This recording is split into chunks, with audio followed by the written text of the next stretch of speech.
लोकसभा चुनाव आ गया है सर पे और इस समय जो है लोगों में आम चर्चाएं होने लगी है। कहां से किसको टिकट मिला, कौन 2024 में प्रधानमंत्री का चेहरा होगा और कौन प्रधानमंत्री बनेगा।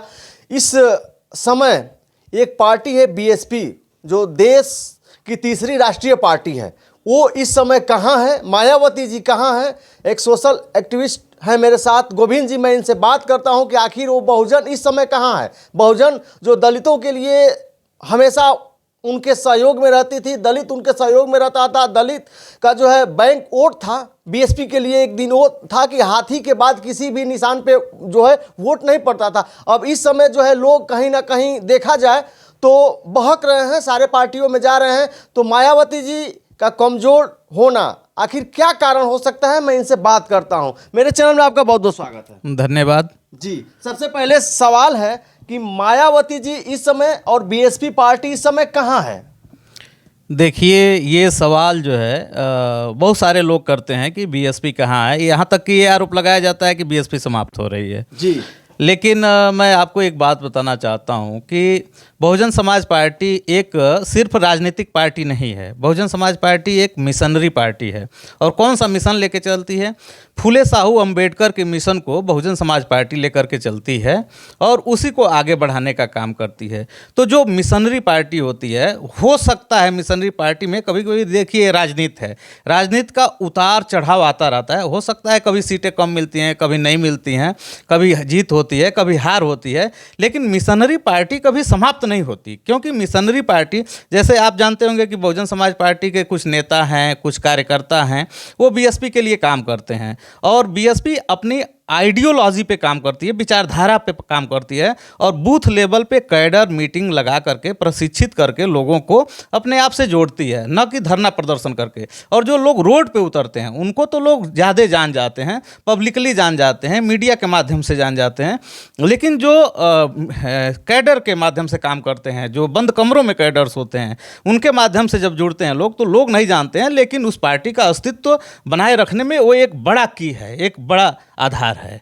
और एक और बात आपसे मैं कहना चाहता हूं कि जो ये फूले साहू अंबेडकर की विचारधारा है, इस पे बहुत सारे एक्टिविस्ट भी काम करते हैं। तो जाने अनजाने में जो एक्टिविस्ट इस विचारधारा पे काम करते हैं, तो जाने अनजाने में वो बहुजन समाज पार्टी की ही मदद करते हैं। क्योंकि जब उसे विचारधारा से ओतप्रोत होकर जब कोई व्यक्ति सोचने लगता है कि इस देश में कौन ऐसी पार्टी है, किसके साथ हमें जाना चाहिए, क्या कोई पार्टी फूले साहू अंबेडकर की विचारों पे काम कर रही है, तो अंततः उसको मजबूरी में कहिए या स्वेच्छा से कहिए, स्वतंत्र चेतना के आधार पे उसको यह निर्णय लेना पड़ता है। उसकी ये मजबूरी हो जाती है कि अब राष्ट्रीय स्तर पे मात्र और मात्र बहुजन समाज पार्टी एक ऐसी पार्टी है जिसके साथ वो रह सकते हैं, उसको सपोर्ट करें, उसको वोट करने का काम करते हैं। इस आधार पे जो जिसको बहन जी जानती तक नहीं, वो भी अप्रत्यक्ष रूप से बहुजन समाज पार्टी के लिए काम करता है। यही बीएसपी थी कि कुछ साल पहले बीजेपी जब यूपी में सक्रिय नहीं थी, अपने देश में बीजेपी से पहले बीएसपी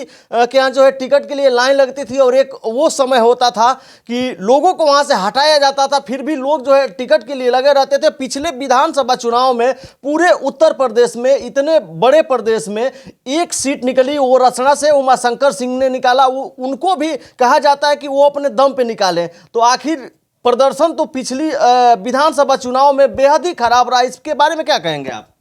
जी बिल्कुल, आपका सवाल लाजमी है, लेकिन एक और बात कहना चाहूँगा कि जैसे आपने कहा कि उमाशंकर सिंह जी ने अपने दम पे जो है वो विधानसभा, लोगों का सवाल है कि अपने दम पे निकाले हैं। लेकिन यदि विधानसभा का चुनाव अपने दम पे उमाशंकर सिंह जी निकाले हैं, तो एक बार बहुजन समाज पार्टी के टिकट के बगैर चुनाव लड़ लें, उनको समझ में आ जाएगा कि वो उनका दम है या कार्यकर्ताओं का दम है। कहीं ना कहीं कार्यकर्ताओं का दम है। और देखिए, राजनीति में जो कह रहे हैं कि सीटें नहीं निकली, ऐसा नहीं, पहले भी मैं बता चुका हूँ, फिर भी बता रहा हूँ कि राजनीति में उतार चढ़ाव आते हैं। पूरे देश में जो एक विपक्ष है भारतीय जनता पार्टी के विरुद्ध में, पूरे देश में नुकसान हुआ है। और नुकसान सिर्फ ऐसे नहीं हुआ है कि लोगों ने वोट नहीं दिया है, बहुत सारे लोगों ने झूम करके वोट दिया है।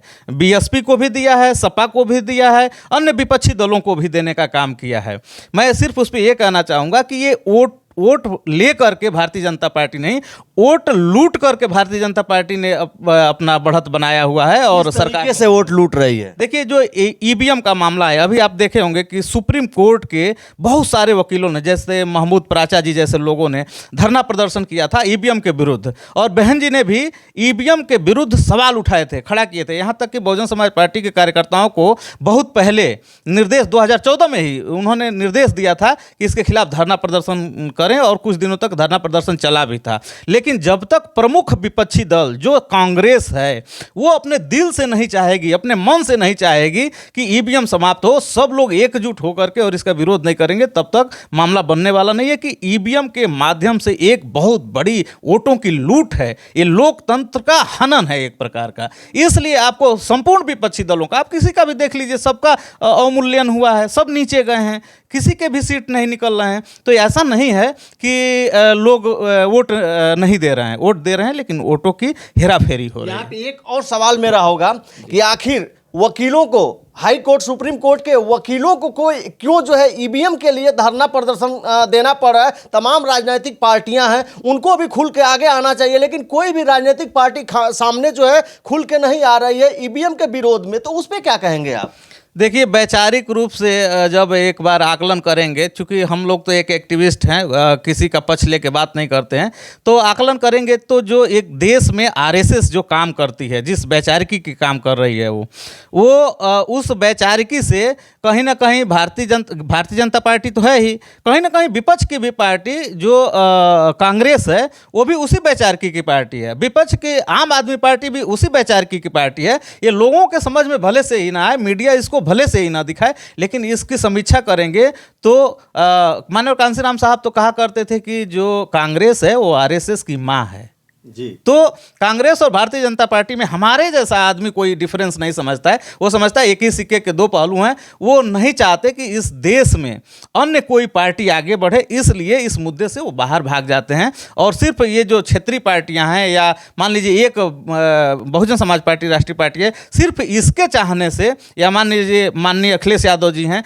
ये 2-3 पार्टियों के चाहने से ईवीएम हटने वाला नहीं है। बिल्कुल। एक सवाल और होगा, लोगों का एक सवाल और है कि इस समय मायावती जी है कहीं ना कहीं खुल के सामने नहीं आ रही हैं, तो आखिर क्या कारण हो सकता है? लोगों का कहना है कि वो जो है भाजपा से मिली हुई हैं, इंटरनल जो है उनकी भाजपा से साठगांठ है, यही कारण है कि मायावती नहीं आ रही हैं। लोगों ये जो है चर्चा जो आम हो रही है, आप भी कहीं सुने होंगे कि मायावती को डर है कि कहीं बीजेपी मेरे पे भी ईडी सीडी और सीबीआई न लगा दे, तो इस पे क्या कहेंगे आप? नहीं, ये देखिए, ये बेबुनियाद आरोप है। एक्चुअल में क्या है कि मायावती एक स्वतंत्र चेतना के आधार पे बनाई गई लीडरशिप है। स्वतंत्र चेतना का मतलब होता है, मान्यवर कांशीराम साहब को हम लोग जब पढ़ते हैं, देखते हैं, सुनते हैं, तो मान्यवर कांशीराम साहब अपने भाषणों में कहा करते थे, महाराष्ट्र में भाषण देते थे जब नागपुर की धरती पे, तो वो कहा करते थे कि महाराष्ट्र के डॉक्टर अंबेडकर के वॉलेंटियरों ने, उनके कप्तानों ने इस मिशन को छोड़ दिया है, और ये समझते हैं कि गांधी की जय जयकार किए बगैर हम एमपी एमएलए नहीं बन सकते, हम सरकार में या सत्ता में शासन में नहीं आ सकते। लेकिन कांशीराम साहब कहते हैं, मैंने फूले साहू अंबेडकर के नाम को उजागर करके, हाईलाइट करके, और उत्तर प्रदेश में सरकार बना ली है। मैं यहाँ महाराष्ट्र के लोगों को कहना चाहता हूँ कि गुलामी करने से कुछ नहीं होता, किसी के पिछलग्गू बनने से कुछ नहीं होता। स्वतंत्र चेतना के बहन जी अभी देखे हैं कि बहन जी ने निर्णय लिया है कि मैं अकेले चुनाव लड़ने का काम करूँगा। तो ऐसा नहीं है कि हम स्वतंत्र चेतना के आधार पे अकेले लड़ करके और देश में स्थापित नहीं हो सकते। हो सकता है कि सीटें कम आए, हो सकता है सीटें न आए, ऐसा भी हो सकता है, लेकिन हमारी वैचारिकी जिंदा रहेगी इससे, और राष्ट्रीय पार्टी पे खतरा नहीं है। कांग्रेस तो चाहती है कि बहन जी समझौता कर लें, पूरे देश स्तर पे 10-20 सीटों पे लड़ जाएं और वोट का परसेंटेज इतना घटे कि इनकी राष्ट्रीय पार्टी की मान्यता समाप्त हो जाए। बहन जी की पहली प्राथमिकता होती है कि राष्ट्रीय पार्टी की मान्यता बनी रहनी चाहिए। वोट का परसेंटेज निश्चित रूप से इस बार देखिएगा, इस बार के लोकसभा चुनाव में, 24 के लोकसभा चुनाव में बहुजन समाज पार्टी का वोट का परसेंटेज निश्चित रूप से बढ़ने वाला है। तो क्या बहुजन समाज पार्टी जो है इस समय 2024 में चुनाव अकेले लड़ेगी, एनडीए के साथ रहेगी या इंडिया के साथ रहेगी? नहीं, देखिए बहन जी ने जो निर्णय लिया है, खैर उनका अपना निजी निर्णय है और हम उस पर बहुत कुछ नहीं कह सकते, लेकिन अब तक तो जो सूचना है वो बहन जी ने स्वतंत्र चुनाव लड़ने के लिए निर्णय लिया है, अकेले लड़ने के लिए निर्णय लिया है। लास्ट में जो आप क्या कहना चाहेंगे इस दलितों के बारे में, कि दलित कहीं ना कुछ जगहों पे किसी के बहकावे में आके बहक रहे हैं, तो क्या 2024 में अगर जो अकेली वो चुनाव लड़ती हैं, अकेले मैदान में अपने प्रत्याशियों को उतारती हैं, तो ये बहुजन समाज है वो उनके साथ रहेगा? देखिए खास करके दलितों के लिए यह संदेश है कि जो इनको चुनाव करना चाहिए या जो साथ देने की प्रक्रिया में आगे बढ़ना चाहिए, वो निश्चित रूप से ये देखना चाहिए कि हमारी आइडियोलॉजी क्या है, कौन हमारी आइडियोलॉजी को जीवित रख सकता है। हो सकता है हम सत्ता हस्तांतरण कर दें, कांग्रेस को दे दें, लेकिन क्या इस बात की गारंटी है कि कांग्रेस हमारी आइडियोलॉजी को जीवित रखेगी? वो भी तो उसी मनवादी आइडियोलॉजी को फॉलो करती है, वो आरएसएस की टीम है। तो बहन जी एक स्वतंत्र चेतना के आधार पर लीडरशिप है। माननीय कांशीराम साहब ने इनको नेतृत्व सौंपा था, और आप जानते हैं कि माननीय कांशीराम साहब फूले साहू अम्बेडकर की विचारधारा को आगे बढ़ाते हैं। तो निश्चित रूप से मैं आपको ये बताना चाहता हूँ कि ये दलितों को संदेश है, खास करके कि वो उनको ऐसी ही पार्टी का चुनाव करना चाहिए। आगे हर व्यक्ति स्वतंत्र है, और खास करके जो बहुजन समाज है, बहुजन समाज निर्माण करना एक प्रक्रिया है, अभी बचा हुआ है। माननीय कांशीराम साहब ने बड़े पैमाने पर बहुजन समाज का निर्माण किया था, SC ST OBC माइनॉरिटीज को इकट्ठा किया था। इसको भारतीय जनता पार्टी जातियों में तोड़ करके जातिवाद को कितना चरम पे लाई। आप देखे होंगे कि जो 2014 से जब सरकार आई है भारतीय जनता पार्टी की, तो जो भाईचारा है वो समाप्त हुआ है। जाति के नाम पे, धर्म के नाम पे मॉब लिंचिंग किया जाता है, किसी को खाने के नाम पे मारा जाता है कि कोई ये मीट नहीं खा सकता है, कोई वो मीट नहीं खा सकता है। भाई ये इस देश में खाने की भी आज़ादी नहीं है, लोगों को बोलने की भी आज़ादी नहीं है। ये आज़ादी छीनी जा रही है, लोकतंत्र की हत्या की जा रही है, और निश्चित रूप से बहुजन समाज का निर्माण होगा। अब इसके बाद जो एक्टिविस्ट लगे हैं, जो विचारधारा के आधार पे, वो चाहते हैं कि देश में बहुजन समाज निर्माण हो, बहुजनों में एका, SC ST OBC माइनॉरिटीज में एका पैदा हो, और उसके आधार पे फिर जाके वैचारिकी के आधार पे इस देश में कोई परिवर्तन होगा तो अस्थायी होगा और टिकाऊ होगा। बिल्कुल। ये मेरे साथ गोविंद जी, और इनकी बातों से आप कितना सहमत हैं, आप कमेंट बॉक्स में अपनी प्रतिक्रिया जरूर दर्ज करिएगा। अब तक वीडियो में बने रहने के लिए आपको बहुत बहुत धन्यवाद। नमस्कार।